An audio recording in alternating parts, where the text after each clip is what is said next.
Queridas hermanas y hermanos, el ser humano, todos los seres humanos, tenemos muchos enemigos y tenemos que buscar la manera de evitar que nos hagan daño. Para ello, el ser humano ha crecido en el conocimiento porque la ignorancia puede ser muy dañina. Gracias a la reflexión y a la investigación, ha aprendido a manejar muchos elementos de la naturaleza, a buscar remedio contra la enfermedad, a acortar las distancias, a hacer más placentera la vida, etc. Pero también el conocimiento y la vida placentera pueden convertirse en enemigos nuestros cuando se viven sin amor ni sabiduría. El conocimiento, por ejemplo, puede servir para llenarse de soberbia o para crear armas mortales, nuevas drogas, para manipular con maldad la naturaleza y otras cosas que van en detrimento del ser humano. Por otra parte, la vida placentera, sin amor ni sabiduría, puede conducir a la ley de hacer el menor esfuerzo, a buscar el placer aunque sea en forma egoísta, a costa del mal, la injusticia o la esclavitud de los demás. Por eso, Dios a través de la Sagrada Escritura nos enseña a luchar contra un enemigo que destruye a la persona, a la pareja, a la familia, a la sociedad e incluso a la naturaleza. Ese enemigo, aunque no nos guste mucho su nombre, se llama pecado. Así es, el pecado lo destruye todo.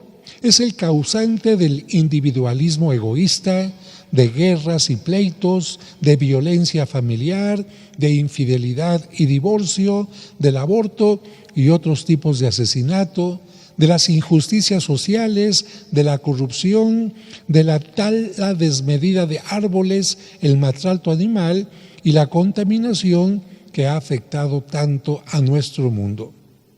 El pecado siempre es camino hacia la muerte y por lo tanto algo ajeno al plan de Dios que quiere para nosotros la vida y una vida en plenitud, una vida en abundancia. Desde el Antiguo Testamento, Dios nos ha ofrecido una vida nueva, distinta, mejor en esta tierra y una vida sin límites más allá de la muerte.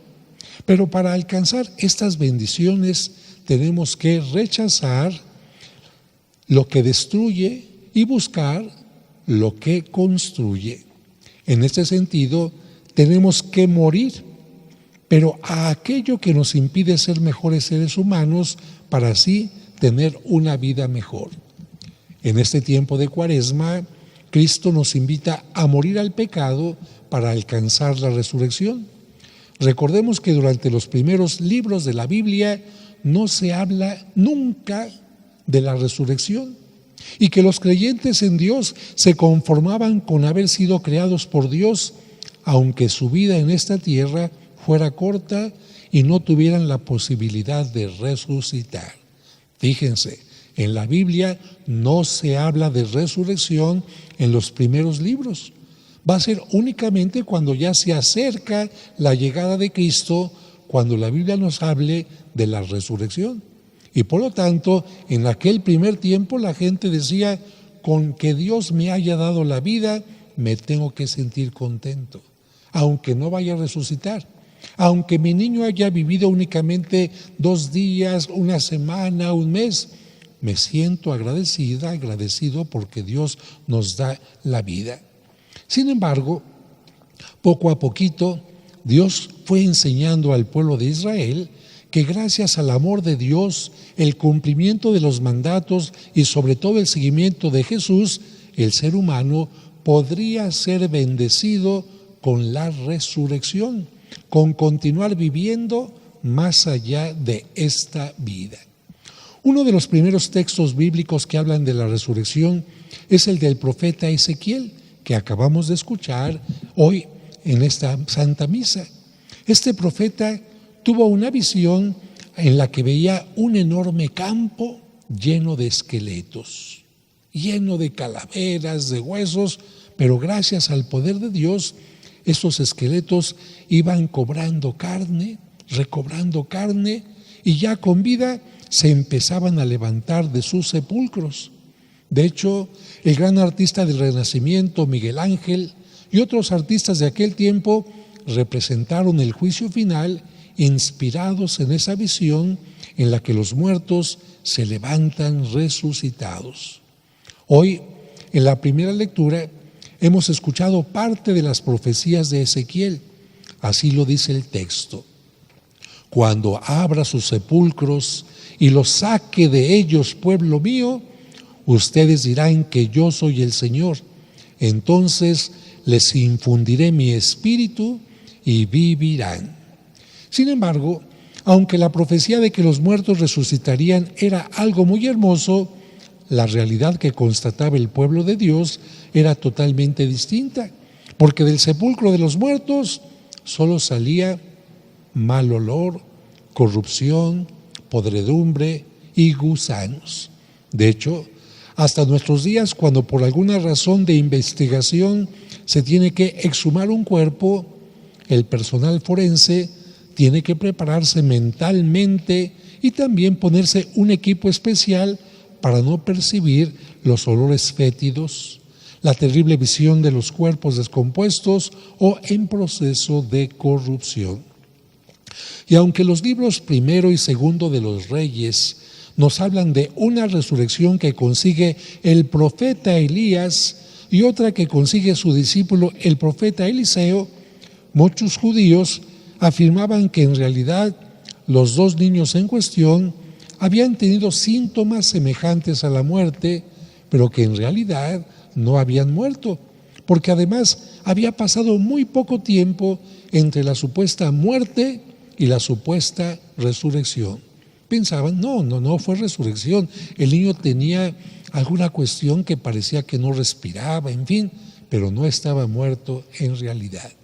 Por eso, para que la gente de su tiempo y también nosotros tuviéramos la certeza de que Cristo tiene poder sobre la muerte y que Él nos puede dar vida más allá de la muerte, Cristo devolvió la vida no solamente a una persona como Elías o Eliseo, sino a 3 personas.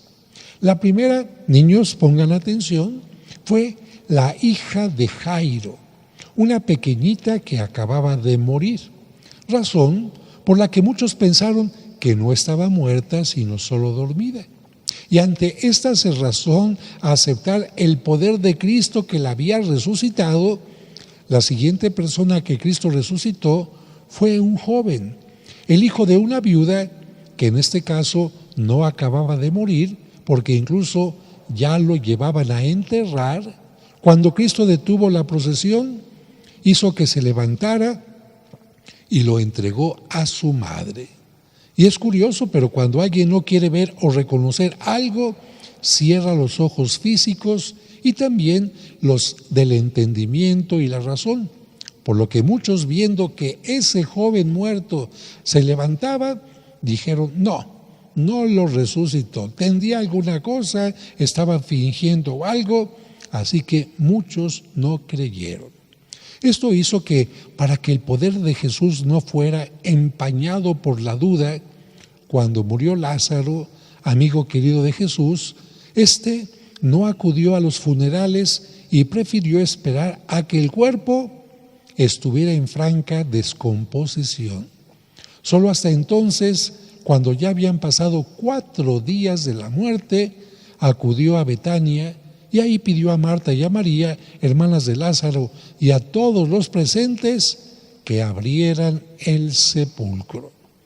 Aquí hago un paréntesis porque nosotros estamos acostumbrados, de acuerdo a nuestra cultura, a hacer un agujero para que ahí colocamos el ataúd, ahí colocamos el cuerpo y después lo vamos cubriendo de tierra. En tiempo de Cristo no era así. En tiempo de Cristo los sepulcros, ¿dónde estaban? En la roca. Acuérdense que Israel es un territorio donde está lleno de piedra, y por lo tanto hacían un agujero en alguna pared, en alguna montaña, y ahí, en ese agujero, metían el cuerpo. O bien también podían hacer bajo tierra. De hecho, cuando termine la misa pueden entrar a mi canal de YouTube y ahí muestro la tumba de Lázaro, que se encuentra muchos escaloncitos bajo tierra, muy complicado para bajar el ataúd y complicado para subir también en su momento. De tal manera que Jesús les dice que abran el sepulcro. ¿Cómo está cerrado el sepulcro? Con una piedra. Para que no salieran los olores, se colocaba una enorme piedra.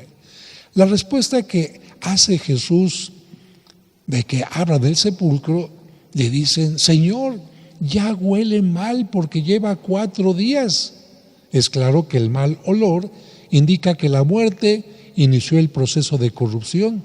Y sin embargo, ante la evidencia de la muerte, ante los malos olores, Cristo quiere que sobresalga ya sin ninguna duda la evidencia que Él tiene poder para dar la vida. Si el sepulcro normalmente es signo de corrupción, con Cristo las cosas cambian y el sepulcro se convierte en camino hacia la vida eterna. Son claras las 3 frases de mandato que nos muestra el Evangelio sobre el poder y la autoridad de Cristo. Primera y tercera dirigidas a los presentes y la segunda frase dirigida a Lázaro. ¿Cuáles son estas frases? Primera de Jesús: quiten la piedra. ¿Dirigida a quién? A los que están ahí. Segunda frase: sal fuera. ¿A quién está dirigida esta frase? A Lázaro, que se encuentra del sepulcro. Y la tercera frase: desátenlo y déjenlo caminar. ¿A quién está dirigida?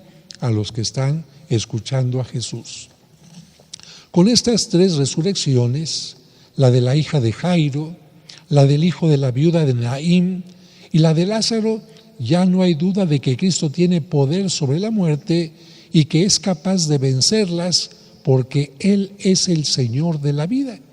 Y aquí otro paréntesis: en esta ocasión Jesucristo hizo 2 milagros. Y alguien dirá: ah, caray, Padre, yo solamente escuché uno, que fue la resurrección de Lázaro. A ver, la pregunta, niños, a ver, ¿cómo estaba Lázaro? ¿Se acuerdan? ¿Cómo se sepultaba a la gente? Si alguien puso atención, me va a decir: ¿cómo? Exactamente, muy bien. Estaba vendado de manos y pies. Por eso Cristo dice: desátenlo, porque Lázaro sale vendado de manos y pies y además con un velo que le cubre la cara. ¿Cómo podía salir Lázaro de aquel sepulcro con escaloncitos si tenía los pies vendados? ¿Cómo podía salir Lázaro viendo si tenía la cara vendada? Entonces lo que tenemos que entender es que Cristo con su poder hizo, así me imagino yo, que el cuerpo de Lázaro haya salido como levitando primero hacia la parte de afuera del sepulcro, y ahí, ya vivo, les dijo: quítenle las vendas de manos y pies. De tal manera que ahí vemos el poder de Cristo sobre el cuerpo humano, que es capaz de levantarlo de la muerte para darle la vida. Es un poder maravilloso el que tiene Cristo. En la segunda escritura hay un paso más. La hija de Jairo, el hijo de la viuda, y Lázaro, después de un tiempo determinado, ¿qué pasó? Volvieron a morir. Habían resucitado, pero solo para esta vida limitada.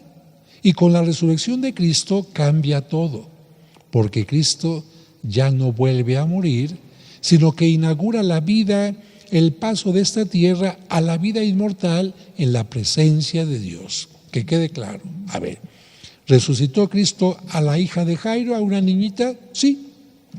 Y esa niña creció, vivió varios años, quizás llegó a joven, a lo mejor se casó, etcétera, pero de todas maneras volvió a morir. El joven, hijo de aquella viuda, resucitó, sí, y también vivió varios años, pero también volvió a morir. Y Lázaro igual. De acuerdo a la tradición, Lázaro, después de la muerte de Cristo, cuando lo querían matar porque era un signo de que Cristo era Dios, tuvo que viajar con María Magdalena y otros hacia lo que conocemos ahora como Francia, y ahí murió. Pero Cristo ya no. Esa es la gran diferencia. Estas 3 primeras personas resucitaron para esta vida, pero volvieron a morir. Nadie había podido resucitar para tener la vida eterna. Y Cristo es el primero que resucita para darnos con esto el paso hacia la vida inmortal en la presencia de Dios. Por lo tanto, esta lectura nos prepara para la fiesta de Pascua que pronto estaremos celebrando. Ya el próximo domingo estaremos iniciando la Semana Santa. Mientras tanto, hagamos caso a las órdenes de Cristo. Quiten la piedra, sal fuera y desátenlo y déjenlo caminar. Es decir, quiten el pecado de nuestra vida, quiten el pecado de su vida, que como una piedra nos impide caminar. Primera orden de Cristo, quiten la piedra. ¿Qué te impide salir y caminar? Ese pecado, quítalo. Segunda frase de Cristo, salgamos fuera. Lázaro, levántate. Salgamos fuera de nuestro egoísmo y de nuestra falta de fe para entrar en amistad con Dios. Quítenle las vendas. ¿Qué? Significa desatemos los nudos que nos atan a una vida intrascendente y banal para caminar con Cristo hacia una vida nueva. ¿Qué nudos nos impiden caminar y acercarnos a Cristo? ¿Qué nudos hay en la familia? ¿Qué nudos hay en la pareja? Hay que quitar eso. Quizás para alguna persona, por ejemplo, el alcoholismo sea un nudo, quítalo de tu vida. Quizás para una persona el dedicarle demasiado tiempo al teléfono, al celular, es un nudo para dialogar con su familia, quita ese nudo. Y qué bueno que aquí en la parroquia también tenemos esta imagen de la Virgen desatanudos, porque recordamos que la Virgen María nos ayuda también a cumplir la palabra de Jesucristo, quitar el pecado de nuestra vida.